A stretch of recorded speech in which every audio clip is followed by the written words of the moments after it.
Hey everybody, it's Jason Blaha here, and today I thought I would make a video for you guys, and this all came from the same vlog that I did on one of my upper body days. So here's what I would say are the basics that people need to think about when they're looking at complete back and bicep development. And the reason I have included these two together, because a lot of people train those together, back and bicep days. People who do push-pull legs, they tend to do these on the same day. And, even for people like me who do upper body days, this still works out very, very well. And mainly because biceps get involved to some extent on every single lat-dominant exercise you do other than maybe pullovers, okay?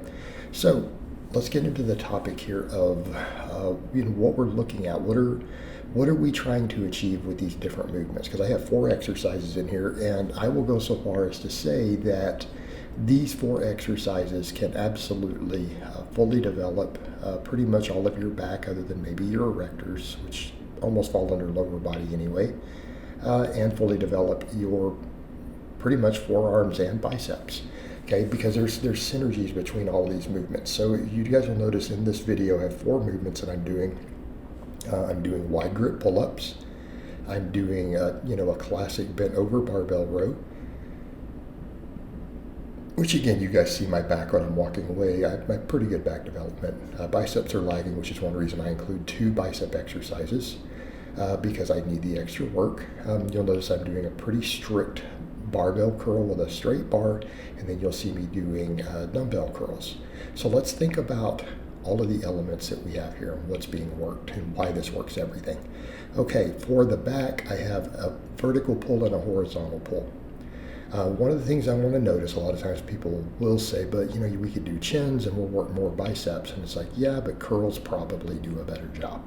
We have a lot more freedom with what we can do with various types of curls. And in many cases, trying to focus too much on your biceps can shortchange back development. And I'm saying this as a guy who has very good back development. I'm just telling you right now, you really do need to make sure that your lats and traps and everything are taking the brunt of the work.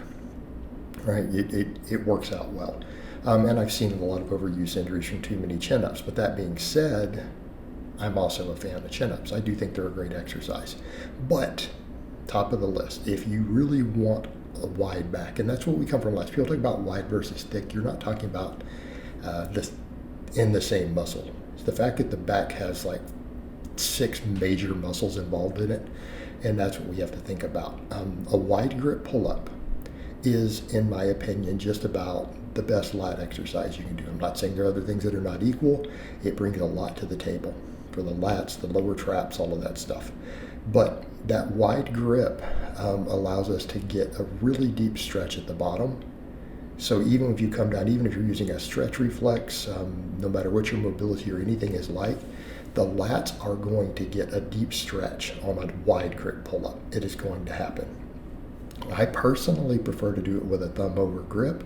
That way, again, I feel like my scapula have more mobility when I do that. It allows me to get that deep stretch, but that vertical pull really is, in my experience, one of the keys to really getting a wide back, that big V taper. And I'm not saying rows and other stuff don't help, because they do, but again, I feel like this is really where we get our lats. It is, again, top exercise.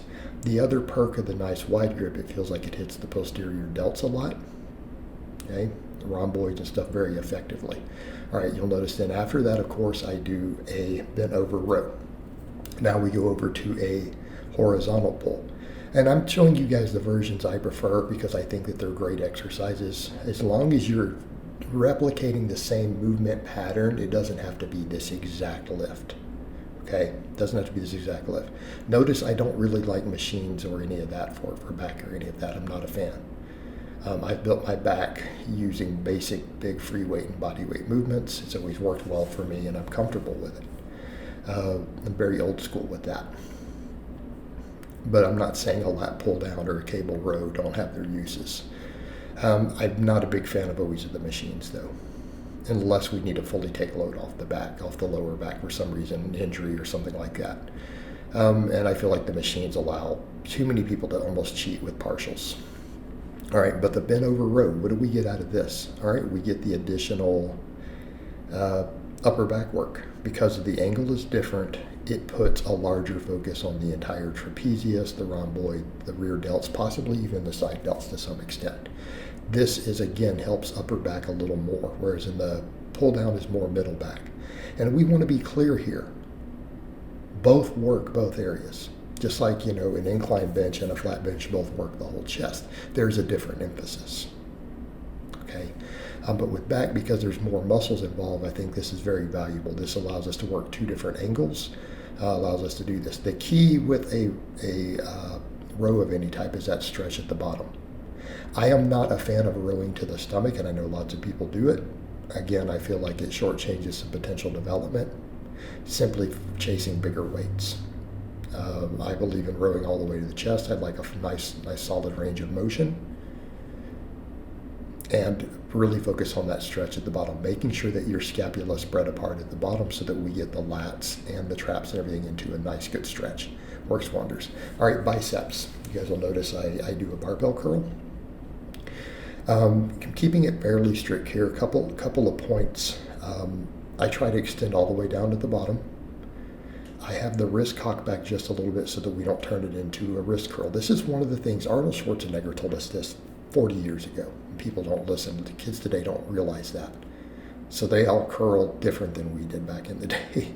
Because we all had Arnold telling us, the straight bar hurts your forearms if you do a wrist curl, so keep the wrist trailing back. So you're not curling the wrist. Works wonders. Straight bar works great. It allows for us a stronger supine position, which again potentially gives more bicep recruitment. All right, and then when you have the wrist cocked back, guess what? When you're at the top, you're not unloading the weight. So even if you curl up higher than just the elbow and you have a little bit of shoulder flexion involved, guess what?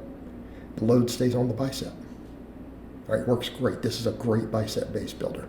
And you'll notice that I finish up with a dumbbell curl.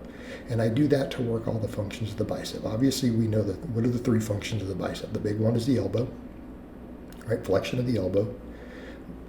Extension of the shoulder for the first 30 degrees is one of the functions of the bicep. So moving the elbows forward a little bit.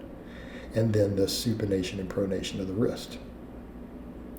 So the dumbbell curl, we can incorporate all three, plus with it starting in a hammer curl position, we get some additional forearm stimulus, which works great with the pull-ups, right? It works great with those pull-ups and those bent over rows. If we don't strap for any of it, we now are getting fantastic forearm stimulus out of our back and bicep day. Right, there's a lot of synergy here. All right, guys, but that's really all I have to say on that today. I hope it's been informative, and I'll talk to you guys next time.